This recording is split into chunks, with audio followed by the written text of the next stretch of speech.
Happy Valentine's Day, Michael. Well, yeah, you brought yourself in first so you could say that before me, but happy Valentine's Day. I did, actually, because, I needed to get there first. Yeah, that's good. Happy Valentine's Day, Michael. Well, who's your Valentine?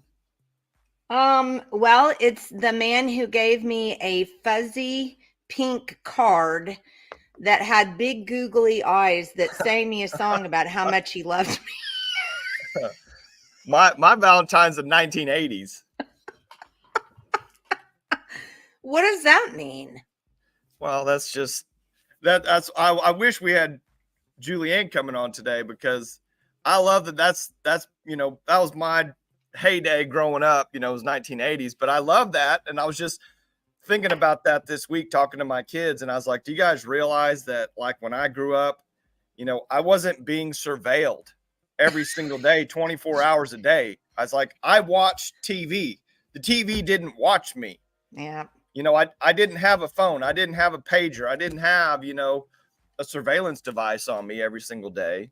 And I think people forget just how surveilled we are in today's time, compared to that time. And it was just funny. Yesterday was my son's 10th birthday. So we were just we were talking about the past when I was a kid and stuff. And I just said, you live in a completely different time than what I grew up in. No joke. It's hard to relate sometimes. But it is. I mean, it's true. So your Valentine was the 1980s? Yeah, 1980s. That's my so Valentine. So poor Lauren. Yeah. She already got all her, we did all her stuff yesterday. And so anyway, just be a day early. My Valentine is my dermatologist. Yeah. Yes. Look how nice you'll look. Like Frankenstein, like you said. You heal up. I look like Frankenstein. But hey, stitches come out on Friday, but yay. One more podcast with the stitches in my nose. Hey, that's forever. We can take screenshots out of here and make memes forever. Oh yeah. No, we totally can. I mean, because you can make memes about, people beating me up and probably get away with it pretty well. Yeah. But what I thought we would do, so you said it a second ago, Julianne, bless her heart, she texted me this morning and said, I have stomach flu and so does my son. And it's bad enough when you're sick, but then when your kid's sick, so you have to take care of your kid and yourself. It's just like the worst. Yeah. So bless her heart. She's, and I'm not on the feeling great side. And so we're hoping to have her on the 23rd. So to pick up, so we at least get her in this month, because she was going to talk about workforce development, and we'll talk a little bit about that in a second, but hopefully we can get her on for later on in the month, hopefully on the 23rd. Yeah. But if you didn't know, just recently I was contacted by Sinclair Media, who runs KOKH-25. And they have a program that they call Crisis in the Classroom. And it's actually done by a man named Walter Williams. And I didn't really remember Walter Williams until I mentioned something to my husband about it. And he goes, "Oh, the guy who used to sit in for Rush, that guy, that real conservative guy." And I was like, no, I didn't know Walter Williams. And so apparently Walter Williams, he wrote a book with Ben Carson and somebody else that'll come up here in a second. And Sinclair Media has had him doing a series on education, and they're calling it Crisis in the Classroom. And they asked me to come, and I said fine. I mean, because honestly,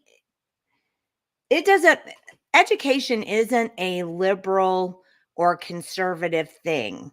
It's just a thing. It's just education. We make politics out of it, but it's not. It's education. We've turned it political. It should just be the academic pursuit, basically, is what it should be. That's exactly right. So I don't really ever care if Democrats ask me to come on or Republicans ask me to come speak. I don't care, because to me, conservative, the way I think, and I should back up, the way I think about education works. I mean, historically, it's shown to work. It's worked in my own life. It's worked with my public school kids. It's worked with my homeschool kids. It just works. And so I said I would do it, even with the thing on my nose. So that was rather embarrassing. And I even asked, I said, well, I had to have a cancer removed from my nose. I look like Frankenstein. Are you okay with that? And they go, well, I don't care if you don't care. And I was like, okay.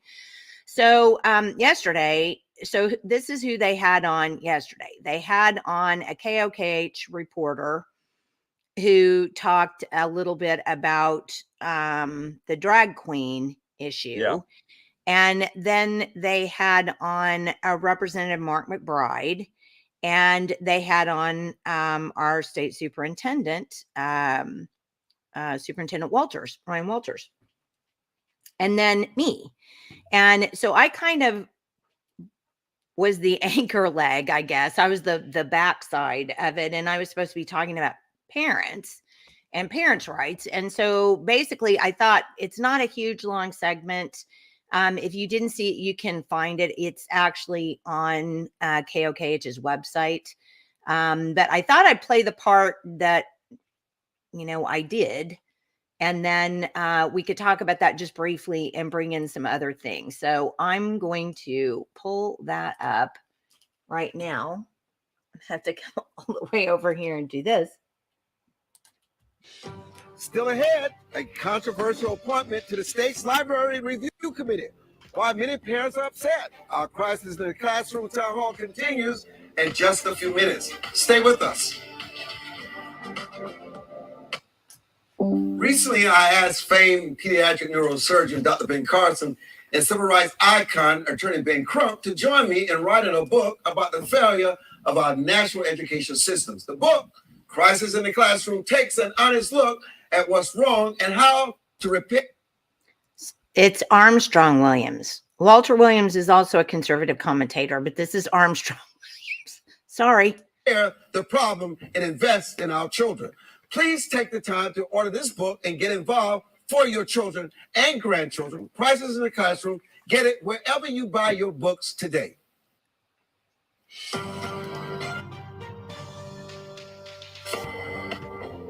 Welcome back to Crisis in the Classroom. I'm Armstrong Williams. Recently, parents and teachers packed the State Department of Education meeting, protesting outside before having a word with State Superintendent Ryan Walters inside. Fox 25's Peyton May tells us why an out-of-state addition to an education committee is gaining a lot of attention in Oklahoma. Oklahomans got the chance to voice their opinions on State Superintendent Walters naming the creator of the Libs of TikTok, Kaya Rychek, to a library committee. But the state superintendent made sure she was the first to talk. We are going to take back our schools. We're going to fix the schools. We're going to remove porn from the schools, and you can't stop us. Opening up the Board of Education meeting for the first time, controversial right-wing Libs of TikTok creator Kaya Rychek is addressing Oklahomans on her new role reviewing our state's library books, a role Superintendent Walters thinks she's perfect for. We're really excited about having Kaya on the team. She was a national leader in shining a spotlight on this pornography in our schools. But okay, I want to stop right there. Michael, you and I have talked about this before.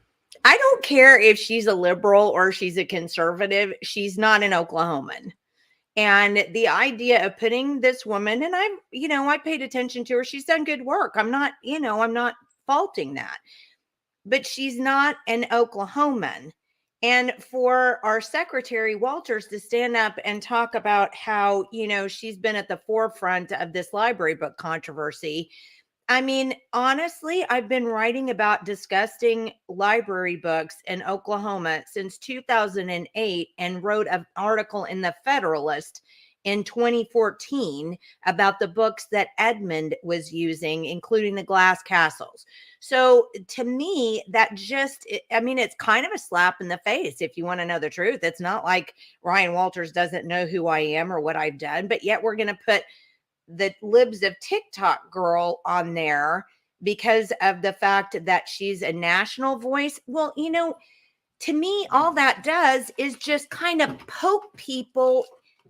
It's a poke to the left. And I don't understand why we need to keep poking people, period. Whether you're on the left or the right. Again, and I will reiterate what I said, education isn't a partisan issue. I don't know. Thoughts, Michael? Oops. I can't hear you. Oh, there. How about that? Is that on? Now I can hear you. Okay, what now? Look at you and I both know moms that have taken it upon themselves to read all these books, to fight this themselves, take on these school boards, take on these school districts, here locally with people that are, involved in their local school district. Well, and it's like, look at, has he seen the 2014 Common Core floor debate with Josh Burkeen? And that's an excellent point, Julia, because we were there as we had Josh Burkeen read The Bluest Eye from Toni Morrison, which was a part of the Common Core literary standards. And he read them on the floor. And then to the point where the person who was, I don't know who the floor leader was that day, but was gaveling him down saying, stop talking. So it's not as though, and like you said, to follow up on what you said, Janice Danforth and Moms for Liberty have been out doing that. So let's even take me out of the picture.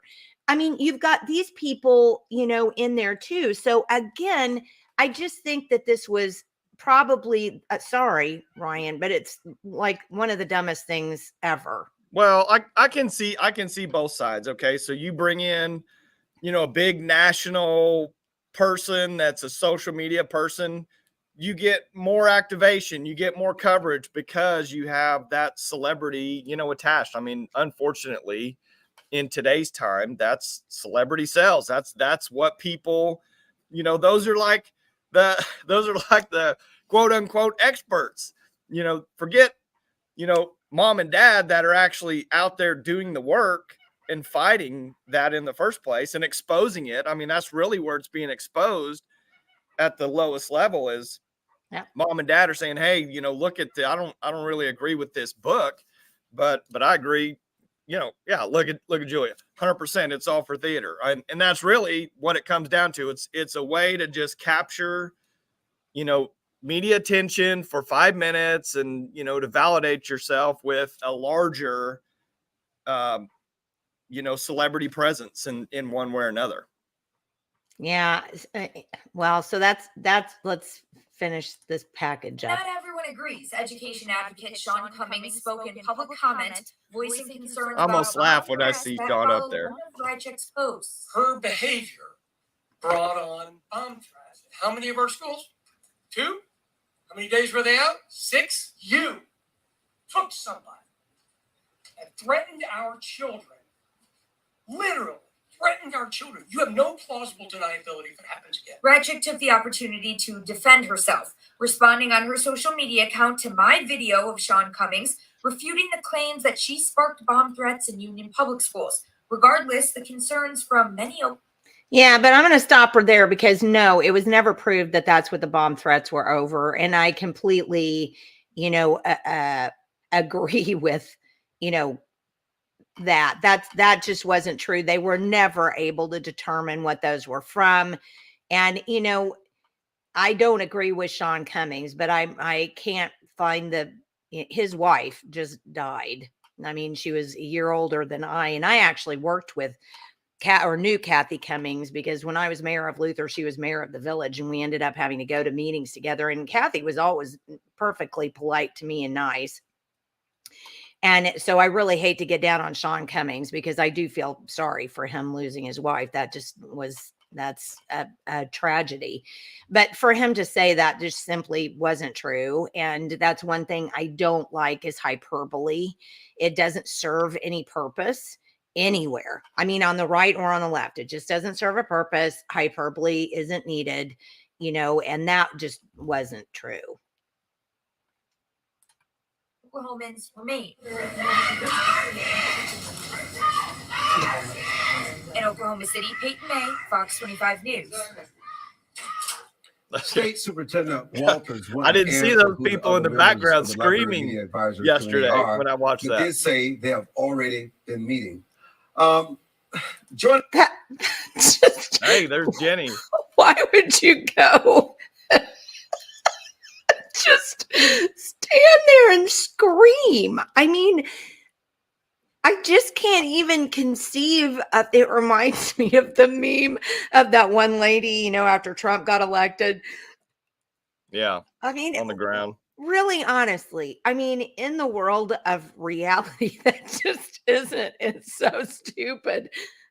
I don't know. Okay. Anyway, so here we go. Joining us now is Jenni White. She's the Education Director of Reclaim Oklahoma Parent Empowerment. Thanks so much for being here. Thank you. You just saw the package. What's your perspective on all this, and how is it impacting the learning environment and advancing the ball in terms of education and giving these kids the best possibility for the future?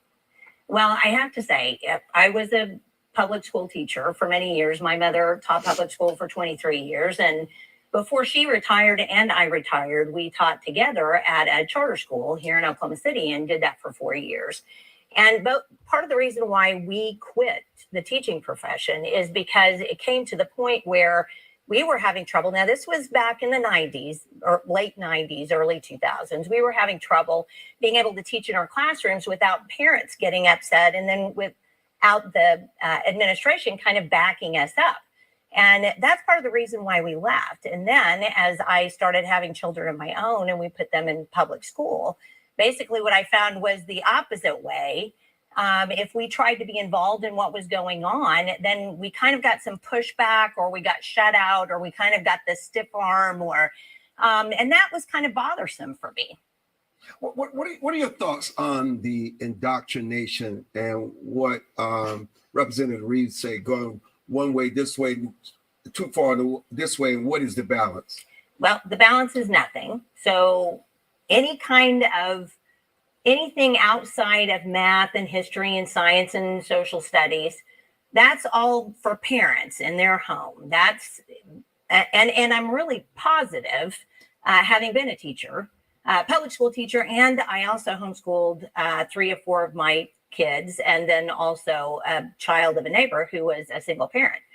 And having kind of had that background, I realized that really the only way to get results is to focus on the subjects. It's to focus on the subjects. Granted, we need to have our kids critically think, but there's a way to do that without having to bring in issues that really aren't things that parents need to be having brought to their children's attention outside of the home. Why do you think so many parents, both in Oklahoma and nationally, are concerned about keeping school library books age appropriate? Because once again, kids are like sponges. We have this problem, I think, today of thinking that kids are just small adults. kids are not small adults. There's part of the reason why we say when you're 18, you get to drink or you get to smoke or whatever. I thought that was, this is how old I am. So the drinking age was 18 when I was a kid. And I was like, oh, really? 21, actually. We keep moving up all the things that they can do on their own, but then squashing them into these little containers and saying, you know, they're too young for this, but here you can have porn. It's just stupid. It's because under 18, that brain is still being developed, and it's like a sponge. And anything that you put in it sticks like you would not believe. And I think anybody could remember if you had like in high school, for example, I took 3 years of French. Then later on in college, I tried to take Spanish. It was almost impossible because I kept overwriting the Spanish with the French. I mean, things stick in those brains, and that's really the power of the parent, and having parents really pay attention to how their kids are being educated, because what you pour into a child when they're very little sticks with them. And that's why parents are saying, no, this isn't appropriate at school. If I want to do that on my own time, then that's my parental right. I can do that. But that's not where my tax dollars need to be going. You know, your organization is called Reclaim Oklahoma Parent Empowerment. You know, it has to be really frustrating when you think of a state that so much of your just generations of your family has been a part of, that you're ranked 49th in education. Literally, you're at the bottom. Well, how do you recover this? What is it that we're not doing to change this? And when did this all begin? I'm sure it wasn't always this way for the state of Oklahoma. Well, it's gone the other direction. I mean, if you look at any of the statistics, we've gone down over the years. It's just kind of the trajectory that we've been on. But I think what really happened was when we had No Child Left Behind, basically it left every child behind because all they were focusing on was testing. Well, testing it's rote memorization. You learn all your ability to be able to think your way out of a problem. And we quit really focusing on specific things, math specifically, English specifically, and focusing on those. We also have shifted to a lot of online learning. We've shifted to a lot of technological learning where we're looking at iPads all the time. That's really not the way studies have shown. Well, that was interesting. Buffering. I started going in slow motion, like I was. Oh, the white hair was flipping, and in the I probably have too many windows open. That's probably what's going on, and it's my computer is like, "Are you kidding me? I can't do all of this." Oh, hey, that's my Valentine's face. Yeah, I was gonna say there's another one. Over and over again, that you really learn when you're reading something and being able to touch it, because two senses are being used, and that's what really helps. So we need to back off of the technology. Teachers need to be more involved in the classroom. Parents need to be more involved in what's going on with their children and helping them at home if they choose to private school. And I meant to say public school. Focusing on subjects and quit focusing on testing, it's not going to get any better. That's why I cannot thank you enough for joining us. And we really appreciate your commitment and your love of education and your love for these children. And hopefully when we return to Oklahoma, we'll have a chance to sit down with you again. Thank you so much. So there you go. That was what I did yesterday. Well, and they can find that, so they can just go to YouTube and just search Oklahoma Crisis in the Classroom or Oklahoma Crisis. It'll come up there. And I encourage everybody to go watch that, because you need to watch. I thought Ryan did a pretty good job in that, but you need to watch Mark McBride and see where the real problems really lie. The people that are in control in the legislature and things like that, these people like Mark, they are a serious problem to the true academic progress in this state.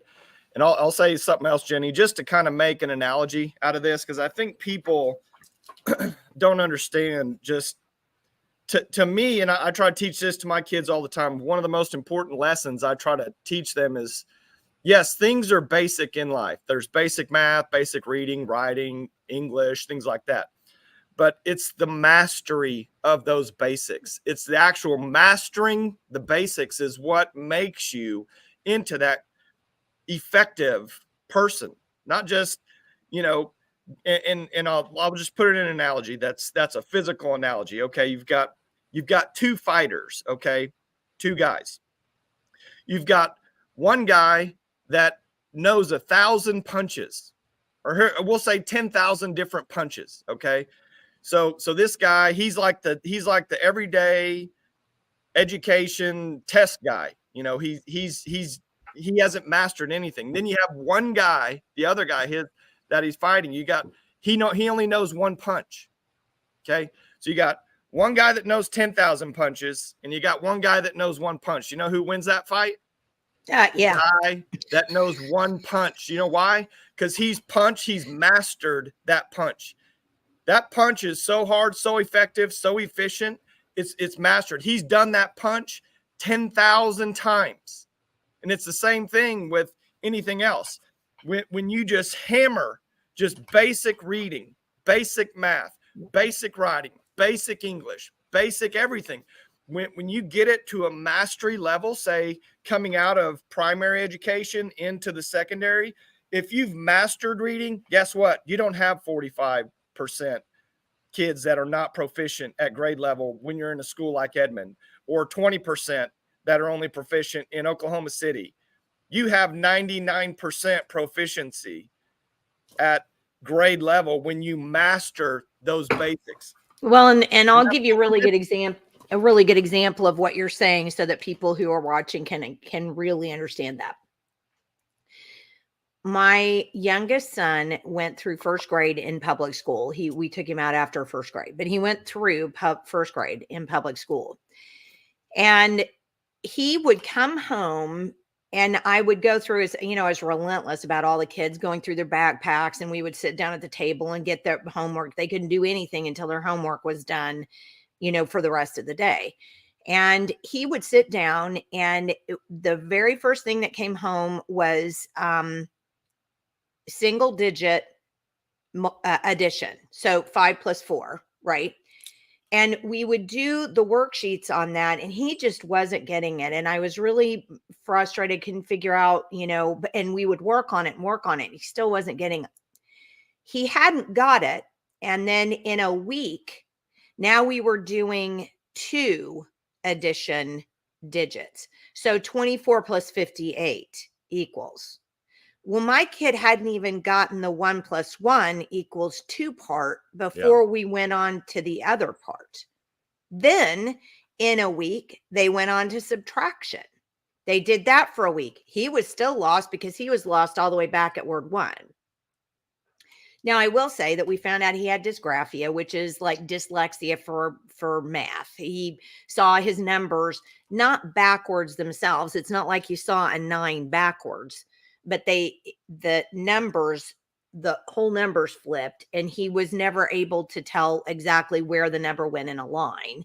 And because we do number lines even, and he's like, it was bad. So we did get him help for that, and that helped. But the point remains is that what ends up happening is, because we teach to the test, classrooms will say, well, I know this has to be on the test, and we have to have this on the test, and we have to be able to do this. So they squeeze and scoot through all of this stuff up to the point that they have to get to so that they can test it. So we're never, like, to your point, never teaching mastery, because mastery isn't the point in today's education landscape. Yeah. Testing is the point. How are you doing on the test? What's your grade on the test? That's the point. Yeah. So until we decide we're not going to worry about that kind of thing, then the rest of this is all just nonsense. You're just spinning in the wind. It's never going to get any better. It's always going to keep going right down the toilet. And, it was going down the toilet. Our numbers have been on the downward trajectory since the 70s. I mean, you Google it, look it up, do whatever you want, but I promise you, that's a fact. So since the 70s, it's been on a downward trend. Well, so here comes W thinking, oh, well, we won't let any child be left behind. And the way we'll do that is we'll make sure every kid has 98% is up to 98% efficiency. And so we're going to test them all to make sure so all that did was make sure that administrators and the state superintendents at the time were making sure that the testing was done so that we could meet that proficiency score so that we could get our federal money. Now, we were never going to meet the proficiency score. So what do you suppose we did, Michael?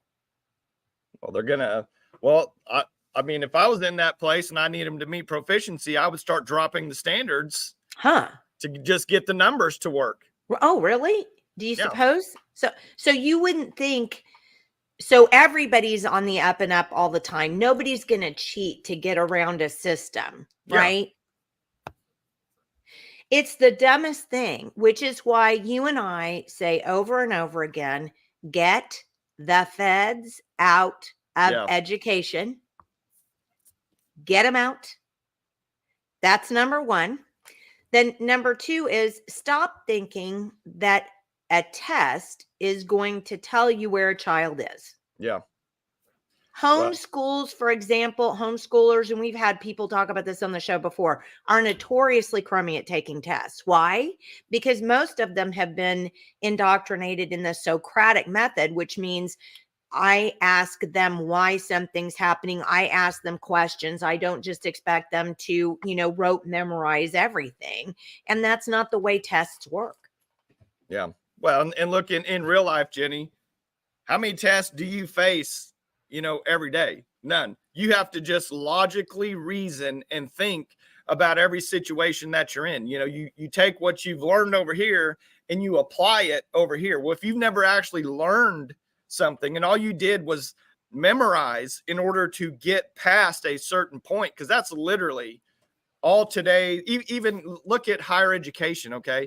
Look at like doctors and these people. I mean, they're literal automatons, and I'm not bashing any doctors, and there's great doctors out there, but literally they're the masters of memorization, and they go through and they just have a playbook that literally ends in subscribing medication. It's not about actual like thinking and reasoning and saying, how do we fix this person at the root level, at the root cause? And that's our entire society. That's what we've created.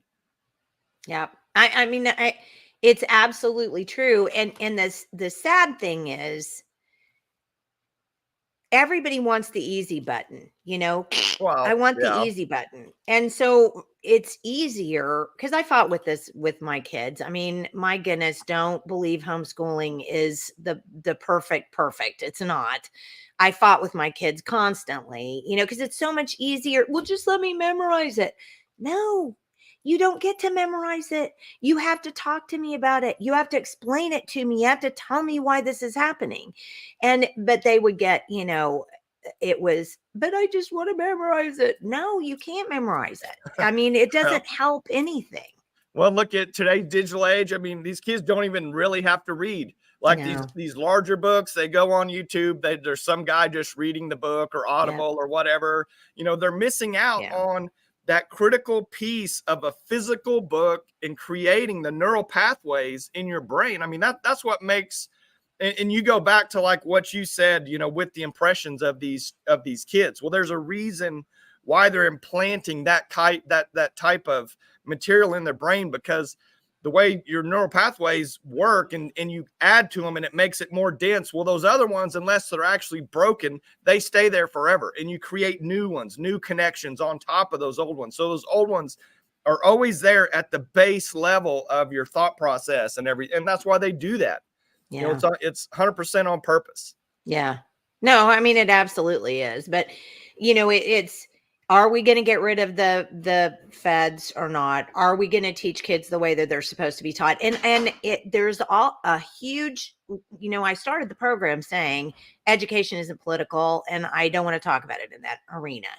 But the crazy thing about it is that leftists, Marxists, communists, whatever you want to call them, understand that when children aren't educated, the populace becomes uneducated. And once you're uneducated, then, I mean, and you don't know how to reason for yourself, you get told things like you have to wear a mask because that protects, other people from, you have to take all these vaccines, which protect other people. I mean, they can tell you anything that they want and you just buy it hook, line, and sinker because you don't have the ability to critically think your way out of it.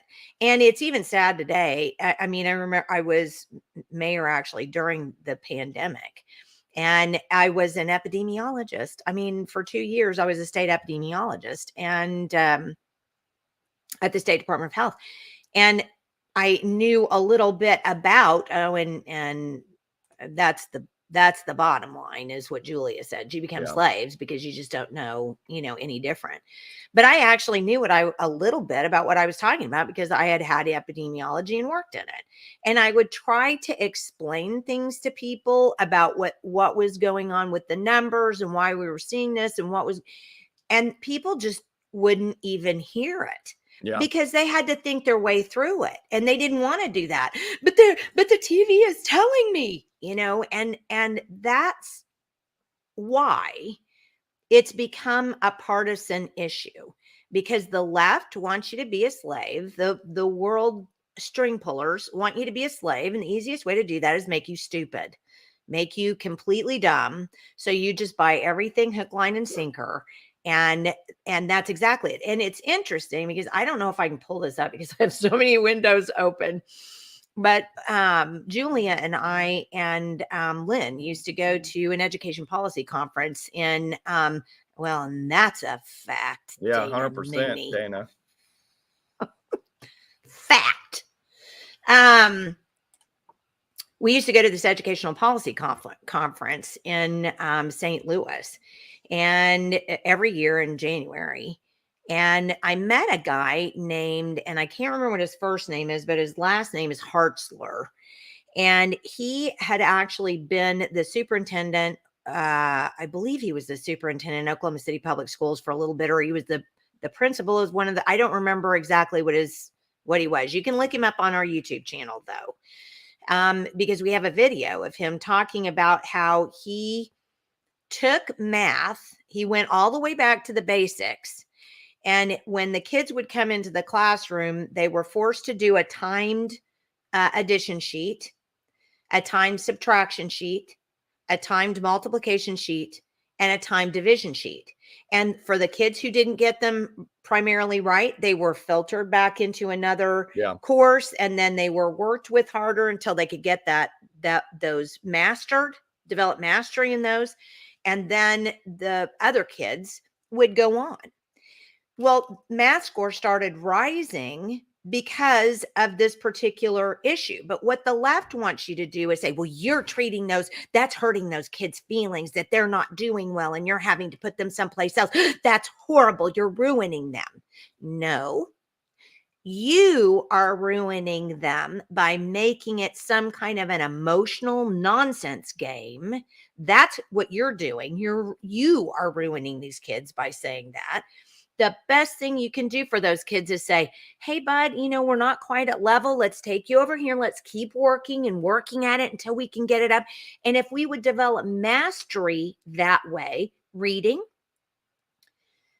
particularly reading and math, if we would develop mastery that way, you would see scores go absolutely sky high. But we have to play this little Marxist game of you're hurting their feelings if they're not doing well and putting them in another classroom. My mom, who I said, on the video, taught 23 years in Oklahoma City Public Schools, basically.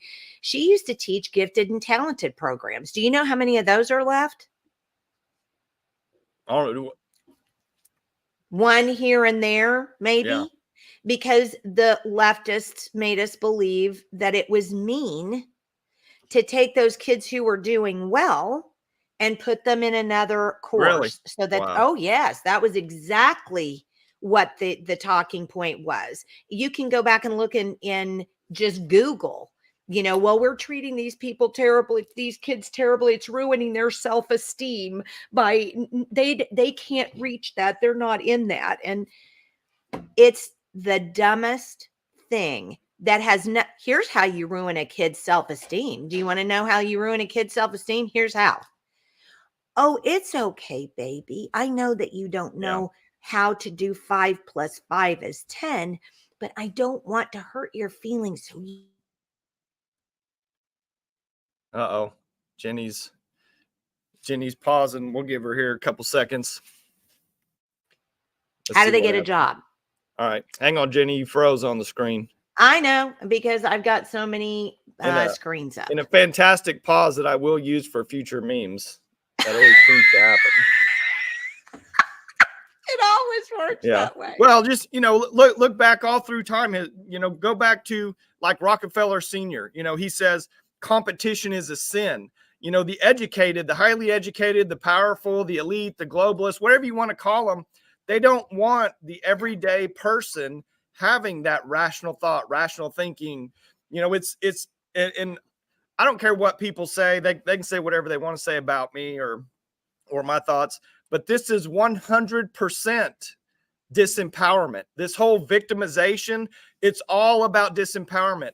If it's about your emotions and your feelings, then you're completely disempowered. If you don't have control over your own emotions, your own feelings, your own domain, then you're a victim. You're the useful idiot that they want to use as a pawn to do whatever it is. I mean, if someone says something to me, I just laugh. I literally laugh. I tell, what my line is for my kids? If you're ever at my house, Jenni, you would hear my kids say this all the time. They say it to their friends. They say it to each other.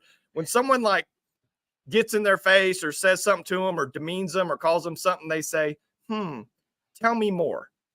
Tell me more. I literally, they're all trained to say that. They say that all the time. They're like, tell me more. Tell me more what you think or feel. Just keep going. Keep telling me. And as soon as they do that, they disempower the other person. Yeah, because, a bully or someone has no, what are you going to say to some kid that's like, tell me more. Oh, you call me fat? Tell me more. What else? What else? And I've my kids have like mastered that because I literally make them do that when they're like yelling at each other or cutting each other down or whatever. I'm like, okay, turn it back around. But that's what it's about. It's all these people are victims and that's it. Well, and they don't even realize it. They think they're so powerful, but they're completely disempowered and they're ruled by all these outside environment is basically controls them. They have no control over anything.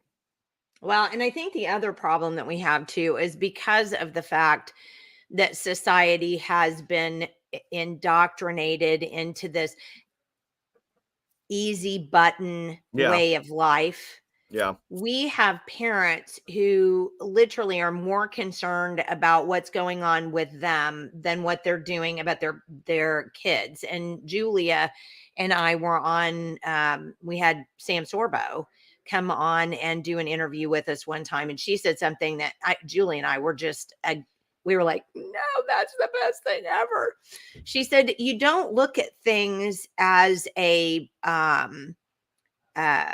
you make lists a lot of the times, right? And here's the detractor, the bad column, here's the good column over here. And you try to put things, and that's how you make your decisions. And she said, that's not how you make a decision. You make a decision starting with what is the most important thing to you? What is the most important thing? And here's my point. And I don't care if you don't like it. If you can't say your kids are number one, then why did you have them? Because if you have to say my job is number one, wrong. Then there's a massive, massive problem right there. But we learned, and I do think it was probably another one of those, I'm sure leftists figured out how to make us do it. But I mean, honestly, humans are horrible people. That's why we need Jesus, right? We're just not great people. You go back to the Old Testament. I'm in Exodus, or now I'm in Leviticus. You just look and see what people do. We're not great people. I mean, we're not. That's why we need Jesus. But what we end up doing is we always kind of want to go the easy button. We always want to do what's easy. So I get to have a job, and then we don't have to worry about money so much. And then we think about the kids, right? Or Yeah. I want to keep up with the Joneses. The Joneses just got a lake house, and I need to have a lake house. Well, I guess the way to do it is, I get another job, but my kids have to go to public school. Oh, and they're in public school, and I don't have time to really figure out what they're doing in public school. I mean, I get that some people want to use public school. That's fine. But if you're not at the table when they get home going, I want to see what's in your backpack. Let me see what's in it. I want to see what's going on. What did you learn today? If there was anything good at all about the pandemic, it was in your face. Holy cow, look what we're not learning, or look what we are learning. And then, but guess what? The pandemic, oh my gosh, it's over. It's all over. We've moved on. And everything's back the way it is. I mean, there are some parents who got it. They pulled their kids out, or they're really, really working hard, to make sure that their kids are being educated. But when they themselves weren't educated because the system failed them, how does that happen? Yeah. Well, you run the case, and I think it's important to kind of state this, and I try to impress and impose this on my kids all the time. We live in a digital age now. Computers pretty much process and do all the work we used to do. And as you kind of have that replacement of your own thought, your own process, things like spelling and writing, and, as you become more efficient, okay. And that's a big word that I try to tell my kids. I don't really like that word in today's time anymore. I mean, 20, 30 years ago, that it had a different meaning than it has today. I want my kids, or people in general, to be effective more than efficient. I mean, you can be very efficient. You can have all kinds of busy work. You can set up all kinds of processes and programs. That doesn't mean that you're actually an effective person at whatever it is you're doing. It just means you know how to run systems and let those think for you. I'd much rather my kids and the people that I'm around, if they're going to do something, be effective at it through their own thought process in one way or another. And I think that's, like my son, my oldest son, the other day, I asked him, he's hitting golf balls. I got a golf simulator set up for him in the garage and all this stuff. So I buy some ribbons so we can make some targets on there. And I'm like, hey, I was like, take this ribbon, go put one at, 4.5 feet, put one at 6 foot, to get certain angles and thing. I figured out all the math for him to get launch angles and all this stuff. I said, just go put the ribbons in here and do this. So anyway, he looks at me, he goes, I have the computer right there to tell me what the launch angle is. That's not very efficient for me to go. He goes, it's more efficient just to look at the screen. I go, no. I said, it's more efficient to physically go put that on there, and then to see with your own eyes exactly where it's hitting on the net. So you have instant feedback. You're not relying on a computer to tell you. And but that's what you fight every day, is the answer is in these electronics, and they're literally, it's a replacement, of our own process. I'm going to even up you one on that. So my oldest son is diabetic. He's a type 1 diabetic, was diagnosed when he was 10. And fortunately, he's my math guy, and, he's massive thinker. But early on, our endocrinologist said, well, you really do get him on a pump, because then you don't have to worry about him, missing anything. And I'm like, no, we're not getting him on a pump at 10 years old. He better do the math and figure out how much insulin he needs to take for how many carbs he took. And we spent months after he was diagnosed going over how you calculated your carb ratio so that he could make sure that he took the right amount of insulin. And people would say, well, why don't you get him a pump? And I'm like, because that pump's going to fail. And when that pump fails, what happens to him? Yeah. He fails. And I'm really not interested in that. So it may be easy, but what you just said was phenomenal. I mean, effective versus efficient. It's absolutely 100%, Michael. I mean, massive call. But I want to pull this in just a second, because this is a school in Florida. This woman had her kids in a private school in Florida. And this is her, and this is what's on her car. And she and her husband, now they have 2 children, are literally making their money off of OnlyFans. And for those of you who don't know what that is, I haven't gone to the website because I really don't want to, but it's basically porn. I mean, so they're making their living off of porn. And it says in here that they can make like $20,000 a month off of porn. We all ought to cry and run in traffic. So she talks about here, and this is the thing that really bugged me. She's the one who put these kids in Christian private school. They did this. Okay. And she put the decal on the back of her car. So basically the school leadership said, hey, you know, you can keep the kids here, but you can't bring that car onto public property, onto private property. You can't bring your kids to school in the car with the OnlyFans sticker on. Yeah. Well, they went before the board. Here's the cart. And here's the thing that absolutely. Okay. So the school board basically told her that. Meanwhile, Klein, the lady, claims she's had the sticker on her vehicle for the past few years. I'm the same person that was 3 years ago sitting in church service. I haven't changed. It's just something that I've chosen to be more open with, she stated, noting her children are now homeschooled. They said that, and this is the best part, LCP, the school, said it would consider allowing the family back to school, but only if the decals were removed. The pornographic site was shut down, and it got a letter from her saying she'd follow those guidelines. However, Klein did not appear to want to do any of those things. She told the Post, forgive my language, but I was basically like, kiss my ass. So this is a parent of children in our society today. So it is tough when you have a parent who behaves like this, not to have children who at some point are going to behave like that. And now they're homeschooled. So I'm trying to figure out how she and her husband are going to make porn with the kids in the house being homeschooled. And she actually is probably the kind of person who is giving these leftists the idea that those of us who homeschooled have to be controlled by the state because of that kind of a person. And I don't know how I mean, obviously we want people who aren't perfect in church. That's everybody. Yeah. I mean, that's not a problem with that. I don't have a problem with that. What I have a problem with is that she would choose, because it's a choice. I mean, it's a choice.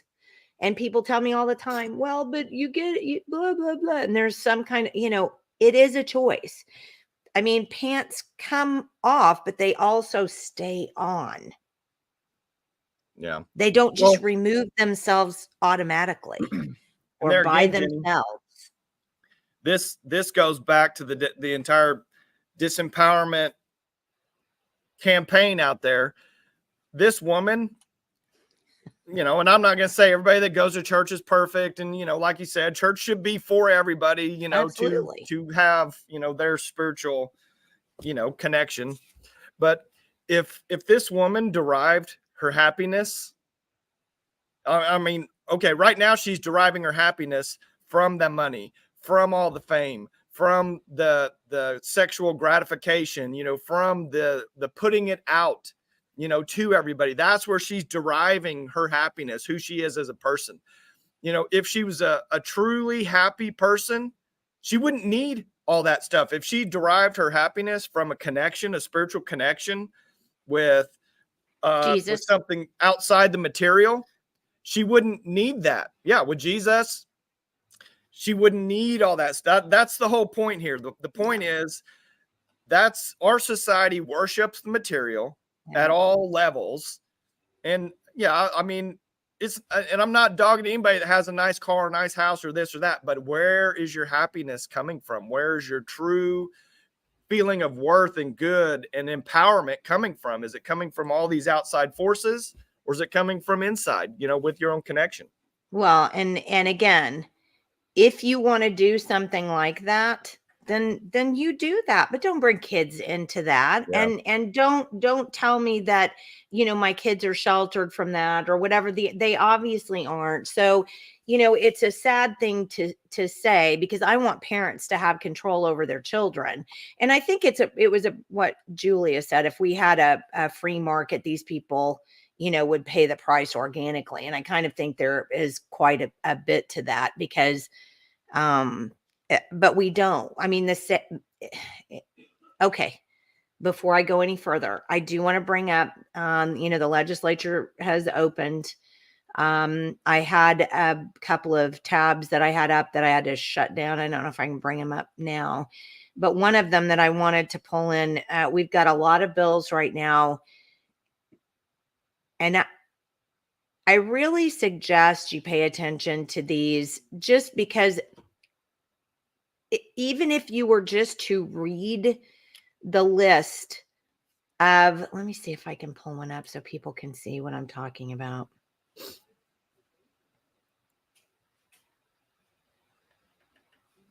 Oh, they didn't last. So I was going to show you exactly what it looks like to get something from the Senate Education Committee and the House Education Committee, and you get a document, and it basically says all of the bills that are going to be heard in that committee. And it has a link so you can go out to them and you can look at them and that kind of thing. So I've been scanning them since the legislature started. The amount of taxpayer dollars we're giving away right and left is just absolutely, it's unconscionable.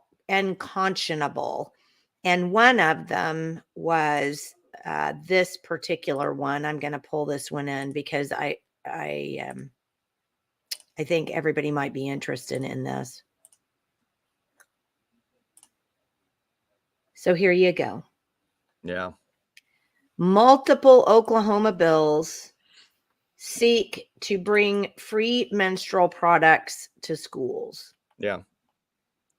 And what is that doing to further academics? Is that making these kids better, with math? Are they becoming more effective mathematicians or English speakers or history buffs? Or, well, I don't know. Maybe they could do some mathematical equations of how many free menstrual products can I get on the taxpayer dime. If the taxpayer dime is, I think they said $6,000 per school they were going to dole out for this. Let me tell you something. And those of you who are over 50 know this to be absolute fact. I went to public school. I'm a girl. I had issues like that. You have an issue like that, you go down to the school nurse, and the school nurse kept a box there, and she would say, and you'd go, oh, I'm in trouble. And she'd go, well, here you go, sweetheart. You get what you needed to get, and you would go back to class. But they don't have school nurses anymore, because we have to have healthcare systems in our schools now, because we have to get kids into data making machinery that are going to help control their lives in terms of healthcare. So gone are the days of the, my school nurse can help me with this. No, the taxpayers of Oklahoma need to come up with thousands of dollars a school in order to be able to make sure that all girls have tampons. Yeah. Well, and let's say what it is. You're basically turning these girls, you're disempowering these girls. I like using that word. I'm going to use it probably quite a bit. It's good. You're disempowering these girls to take responsibility in their own life. You're basically creating a mother or a father figure out of the state, out of the government, out of the school system, out of the legislature, whatever, because now that's who's their provider. They don't have to figure out how to take care of this themselves through their own means. Now you have, they're just going to grow up and be expecting this, forever. I mean, that's it. Yeah. So, and to follow up on what you said, In Millwood, for example, Robinson Woods estimated the cost to be $1,000 a semester for the 1,100 student school district. Are we giving them to boys too? Ouch. Rowe said providing extra state funds for this expense would create uniformity across all public school districts and for Oklahoma students, more peace of mind. Oh, for Pete's sakes. Hey, that's a nice NPR voice there, Jenny. You should. Well, you know, actually use it's that. this stuff is so stupid. I can't even say it in my own voice kind of Yeah. a thing. I mean, because That's it's just, NPR. That's it. That's NPR voice. it's ridiculous. So I don't know, but there are hundreds of these bills. We need to have a $200 million. I called Julianne about this, because she was going to talk about workforce development today. I called Julianne about this. I found a $200 million revolving fund for workforce development. Yeah. We don't train our kids for jobs. We don't. We educate our kids. Oh, Dana. It's hard to say some of these things and be serious. Yup. For a fact. Yeah. $200 million revolving fund for workforce development. And again, I will say it again. I will say it 200 times a day. We do not educate our children for jobs. We do not. We educate our children to be well-rounded people. But the biggest problem that we have, and Julie is right, government deciding what you want to be when you grow up, that's what workforce is. Absolutely, 100%. And right now, as I was reading through some of these, this workforce stuff, I'll pull this up just a second because I think I can pull this in so you guys can see this. Because I know when I talk about people, talk about these things, people don't get it. Here's what the big concern is. Right here, 100% of high school freshmen will have an individual career academic plan, ICAP, by the 2019-20 school year. Oklahoma's workforce. So going into this, will scale career pathways, support implementation of state's integrated workforce program, scale innovative workforce models for special populations, increase attainment rate of high school equivalency certificates, increase internship. There's nothing wrong with internships and apprentices. There's nothing wrong with that. And in a lot of schools, we have kind of that particular situation where kids can go over to a community college and get, if they're not on a track to go to college, and really honestly, who should be anymore. I have 2 kids in college and I'm trying to figure out exactly what they're learning at all and what the purpose of it is, because there's no purpose except for the state to make money off of my kids. That's it. So the one thing that we don't want to do is have kids deciding when they're in high school or in 8th grade. It used to be 8th grade that they had to start deciding what they wanted to be when they grow up. And that's the easiest way for the state to funnel kids into businesses that are returning giant tax dollars to the state. Yeah. Again, people over 50 will understand that when you went to get a job, and if you didn't have training in that job, that company would use their funds, their own funds, to train you. That's what the company did. But we don't want that now, because if the company uses their own money, that's not good. We'll have to give them more tax incentives and, pay for them to have more. It's just stupid. The Chamber of Commerce runs everything anymore, and everything is big business, which is elitism. And this is elitism, trying to funnel kids into jobs, making them decide what they want to do, putting them into jobs where people need aerospace. That's a big one in Oklahoma, and it returns a lot of tax dollars to the state. We better make sure we have people ready for them to go into those jobs.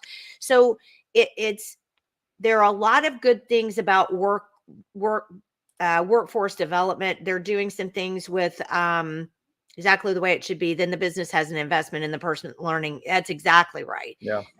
It used to be, we used to call it OJT, on the job training. Yeah. You would go to your job, the job would pay for you to do it. And they had the incentive to keep you there because they trained you. But now what they do is they whine to the state.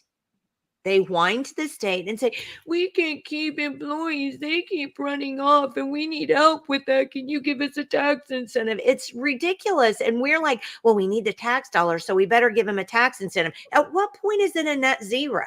Do we end up giving them more than we're actually getting back in taxes? This whole thing is nonsense. It's not free market economy. We have a bunch of Republicans out there who say they're free market economy, and yet they vote for tax incentives over and over again. Let's look at it from this angle, Jenni. It's about something else too. It's about consolidation. Okay.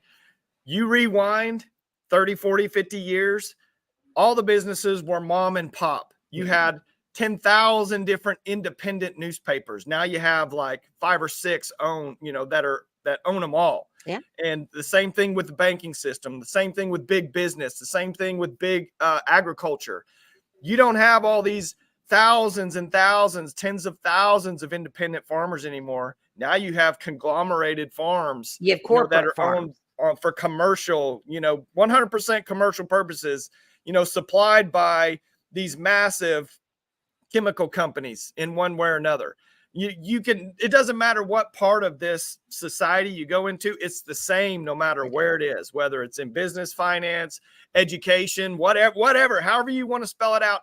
That consolidation has created this control grid that we work under now, which is just the next level up from everything you just said. That's the next level up, is now you have control by few over the many, and they don't want us being independent and free and having liberty and creating our own life and doing our own thing anymore. Now it's just, you're a little automaton created through the Prussian school system, basically.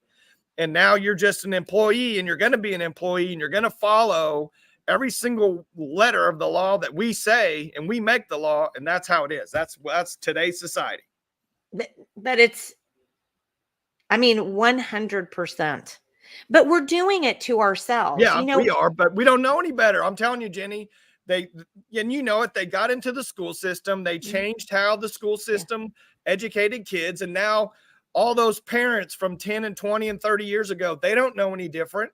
So they just go along with the system that they knew. Yeah. It's what Ronald Reagan, worse. What did Ronald Reagan say? Something about lose liberty in a generation. Right. You'll lose. Julia probably knows this. Type it in, Julia. Yeah. Well, the only real issue I had with Reagan and I was a little kid. I was a little kid. I wish if we could rewind time, Carter put the Department of Education in. Reagan should have came right in and dismantled that whole thing and said, we're not doing that. We're going to keep it at the state level. And that's it. I wish that's one major thing I wish he would have done. No, I completely agree. Reagan was my first vote. That's who I voted for first. And when I was 18, and, but still in all, he was a man with foibles. I loved his personality. He was able to get a lot done just because he didn't yell at you or talk mean, or, he wouldn't be a mean tweeter. I'm not dissing on Trump. I'm just saying he wouldn't have been a mean tweeter by any stretch of the imagination. And he got a lot done because he was able to, be a voice of reason, basically. But the one thing he did that was absolutely just unforgivable. I'm sorry, it's unforgivable. Carter put it in. He said he was going to pull it out, and did he? No. Yep. No. Yep. We'd be in a different place. If that was pulled out, we'd be this country would be a different country. I believe that as well, because the only way is the individual little pods. And, it's like what we talked about with Jana and Carrie last week, this trying to put everybody into the mold of private school or everybody into the mold of public school it's just, we need to diversify, not conglomerate. That's our only way out of all of this stuff, is just diversifying and not conglomerating. Decentralize. Everything is centralized. We need to completely decentralize everything. Correct. Absolutely 100%. Okay, so one more thing before we get out, because we're already at 109. Let me pull in one more thing that I just thought was interesting. I pulled this up this morning when I was reading. That's it. Thank you. I knew Julia could do it. Thanks, Jules. Yep. Freedom is never more than one generation away from extinction. We didn't pass it to our children in the bloodstream. It must be fought for, protected, and handed on to them and handed on for them to do the same, or one day we'll spend our sunset years telling our children or our children's children what it was once like in the United States when men were free. And sadly, we're doing that right now. Yeah, that's where we are. We are. I mean, it's not a joke. We are there. Reagan was 100% right. And it's exactly why you said, you know, once it gets to the point where we've completely uneducated or prevented children from being educated, then they give rise to uneducated children. Yeah. When we start making everything about self and a convenience, the next generation becomes absolutely addicted to self and convenience. And where are we? Yeah. So this was an interesting bill. Chad Caldwell from Enid actually put this bill in, and it was interesting because it actually has some teeth in it. Companies that violate this law could be fined $2,500 each. And Dana and Julie and you and I and Jana and Carrie, we've all complained. No bill has teeth. We need to talk really quickly before we get off of here today. We may have to go to 1:30 because you and I need to talk about the Parents' Bill of Rights. So let's talk about that right after I finish this. This does have teeth in it. It basically says that children ages 16 or 17 and under age 16. You simply can't have an account if you're under age 16 on Facebook, Instagram, Snapchat, or X. If you're 16 or 17, you can only create an account if you have consent from a parent or a legal guardian. And if companies violate that, then they'd get charged $2,500 for each violation, which is a slap on the wrist of Facebook. It needs to be 25,000. We just need to add another zero to it. But here's the thing that bothers me. Do you know what media outlet most kids are on today? Are you asking me or are you asking? Yes. Do you? Well, probably TikTok, if I had to guess. TikTok. He said the bill wouldn't apply to TikTok or online gaming platforms. There aren't that many kids on Facebook. They think it's for old people. They don't get on it. My kids barely get on Instagram, but they don't even want to get on Facebook because it's for old people. They want to get on TikTok or Snapchat. Snapchat isn't included in here, and that's one of the worst. No, it is. It said Snapchat. Oh, it did say Snapchat? Yeah. Oh, I missed that. Oh, well, good. Snapchat, yay. Okay. That was the only one that was relative to kids' use is probably Snapchat. Yes, I agree. But TikTok needs to be included in that. And it's not just because of the kids shouldn't be on TikTok because there's so much porn on TikTok. It's terrible. But it's a Chinese platform, and the Chinese are collecting data off of this platform. I have told one of my daughters over and over again, get off of Snapchat or get off of TikTok. I hate that.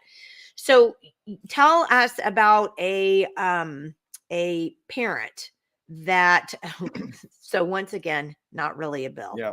Well, I mean, it would help, but it's that we're not helping all the way. We help a little bit and then we stop for whatever reason. So a parent reached out to you. Yeah. We had a parent contact us, reached out to me, basically over a school incident of the school, contacting and videotaping, their child without the parents' consent and the whole 9 yards. And I mean, it's an obvious violation of the Parents' Bill of Rights and multiple things. So obviously the parent is very upset, wants us to kind of point them in the right direction of what we can do, or how we can help them. And we did, we contacted an attorney that we work with and basically said, yeah, they can't do that, but there's no remedy in the Parents' Bill of Rights to take any kind of action other than you need to just tell your child that to if they face that kind of situation, don't say anything, and the child needs to contact their parent. I mean, it's just another, feel good. Yes, this is out there, but there's no teeth, or there's no way to actually get resolve or justice even out of the law. So, Parents' Bill of Rights, it sounds great. It does nothing. So not even an attorney can take a family to court over the Parents' Bill of Rights, because there's nothing in there that says, well, if this happens, then that. So, we have lawyers. We have lawyers and teachers that make up so many of the seats that we have in the Oklahoma legislature. And yet we run dumb education bills, and we run even dumber bills that basically do nothing. But then a person can stand up and say, well, I ran this bill. Okay, so you ran this bill, and people are too dumb to go, well, but does it mean anything? I mean, how does that help me? How does this bill help me? And it's just disgusting that we couldn't help this parent, because there just wasn't, any way for the attorney to be able to get in and say, well, this happened, and so then now you're responsible to the law for this. So it's just a set of guidelines, essentially, that mean nothing. And what kind of message does that send the school? Hey, you can do that. Continue to do it. You can get away with that. There's no consequence in you taking a child, questioning them without their parent, recording them without their parent, and about something that didn't even happen during school. It was off school property. I didn't say that. That's another key piece. So there again, I don't know if it was 685. I don't know, Wendy. I don't remember the bill number, and Tracy isn't on this morning, so otherwise she could tell you. But it's a completely toothless bill that simply does nothing. So I think the Parents' Bill of Rights basically should say this. So are you ready? Are you recording this? So the Parents' Bill of Rights should say, should say this: I, as the parent, have the right to tell my child, do not answer any questions at school about anything until you have contacted me. Do not go into a counselor's office without contacting me. Do not go into a closed door meeting with any administrator in the school without me next to your side. Do not do it. Do not answer any surveys. Do not do anything that your parents would tell you otherwise not to do. And if you can't tell, I've told this story 100 times, but I'll tell it again. So my oldest adopted daughter always had her own mind, and nothing that I would say was going to help in that regard. She was going to parent herself, and I was just an ancillary. I'm just the one who fixed the meals. But I would, because of the fact that I was doing rope, and, we were always out talking about data collection and all that kind of stuff, I drilled into the kids when they were in public school. And this is when they were younger, because most of them were taken out before 4th grade. And I would tell them, if you get a survey, don't take it. If you have to go to the principal's office, you call me. And I just drilled this into them. And this one kid, she was actually at Belle Isle Middle School at the time in 6th grade. And that horrible student attitudes and something survey, Dana will know what it is, because she's been on it trying to get rid of that as well. There's that's where you can find the Parents' Bill of Rights. I'm so lucky we have all of these good helpers on this morning. Michael just had to run off. He'll be back in a second. I'm so glad we have Julianne, Dana, and Wendy, and all of you guys watching. It's so good to have that help. But she was in Belle Isle Middle School, charter middle school, at 6th grade. And she had that, attitudes and something survey that came through, and it comes every other year, and it's now done by the Oklahoma State Health Department, but it was originally done by the CDC, and the CDC now has the state health department do it to get around the parents' protection, the parents' rights and protection from taking surveys that ask religious questions or things or political questions, because this has all of that on there.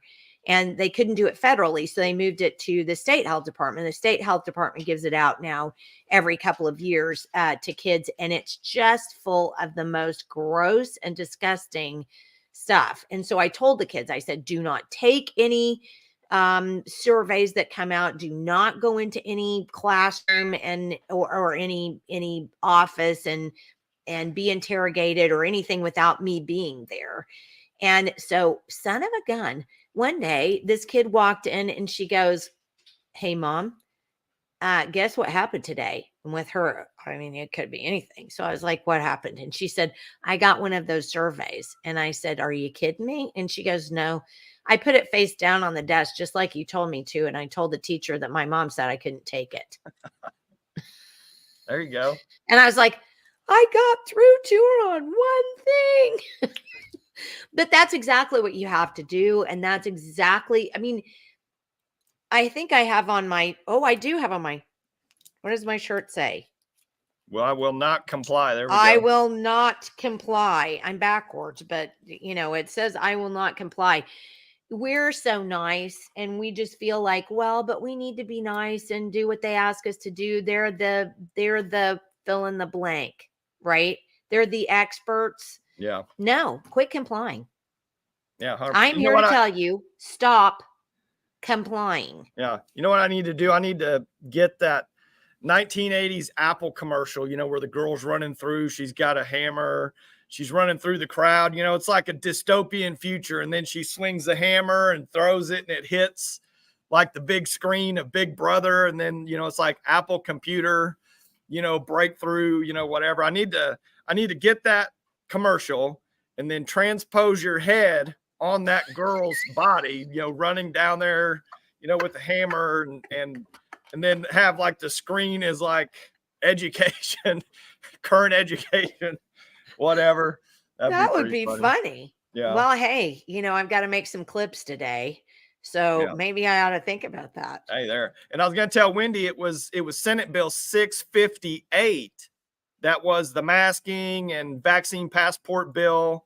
That it was 658 that had no teeth on the masking side. That's where, they wrote that. And I think Liza's group was kind of involved with that.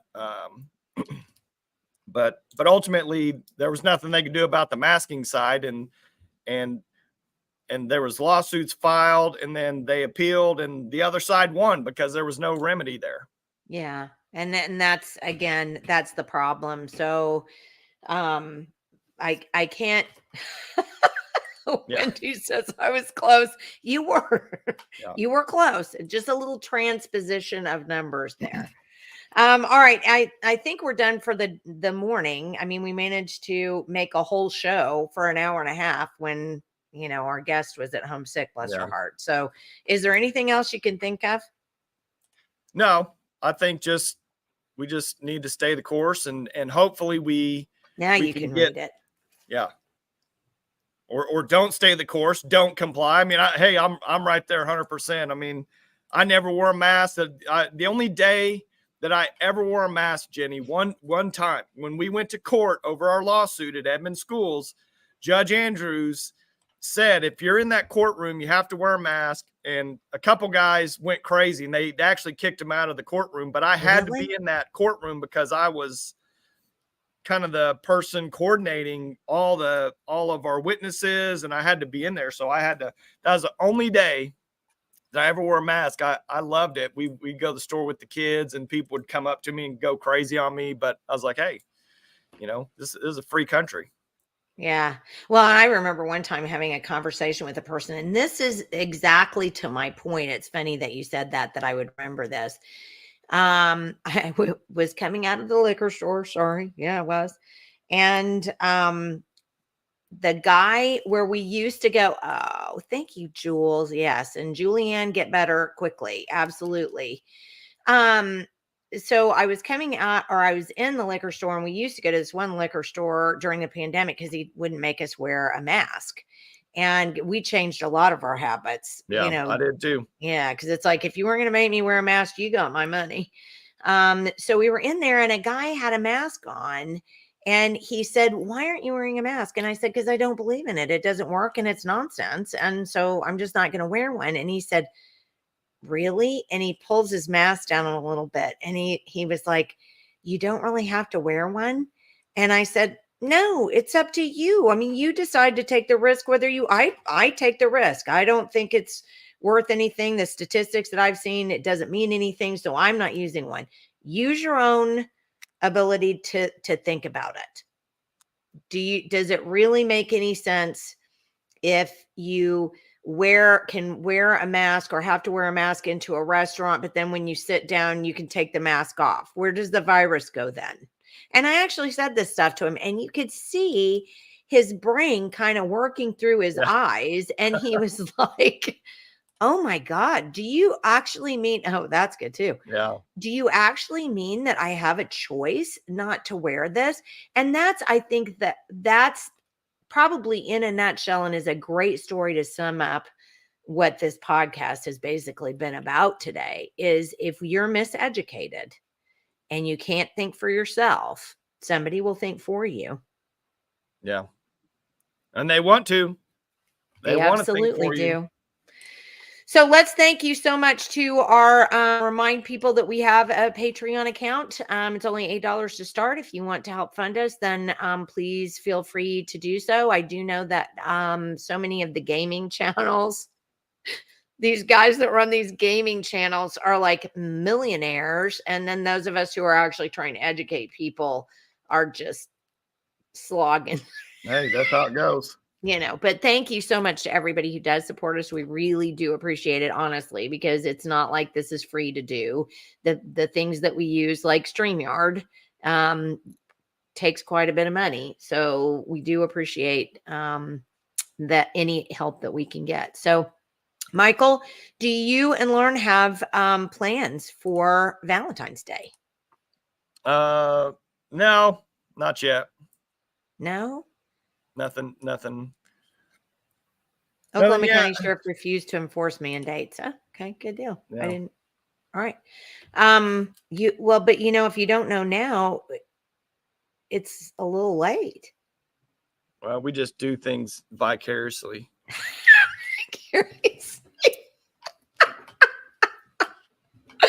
Well, okay. All right. We don't have any plans either. We didn't get to watch our episode of The Crown last night, so we'll probably tune into that tonight. So there you go. Happy Valentine's Day. Yeah, there you go. All right. Thanks for everybody for tuning in. We really do appreciate you. We do hope that Julianne will be able to come on maybe on the 23rd this month. We'll talk to her after she feels better and see if we can work something out. Otherwise, on Friday, we have Carmen Greider coming up. She's got plenty more information on judges. So we're going to keep on the judges, and we're going to be on district judges on Friday. You don't want to miss that. And you want to actually make sure you flag that podcast and you start sending it out to other friends, because we do have Supreme Court justices and district court judges that are going to be up in November. And you do want to be educated. There's that word again, educated on how to vote in those races. They're of utmost importance to our liberty, these judges. So thank you for tuning in. We do appreciate it. And we will talk to you on Friday. Yeah, I think Wendy says we need an intervention. As long as just make sure don't blindside me. Make sure I know that it's coming so I can prepare myself. What an intervention for Michael for Valentine's Day. Yeah. Yes, judges are vital. All right. Thanks so much, guys, and we'll see you on Friday.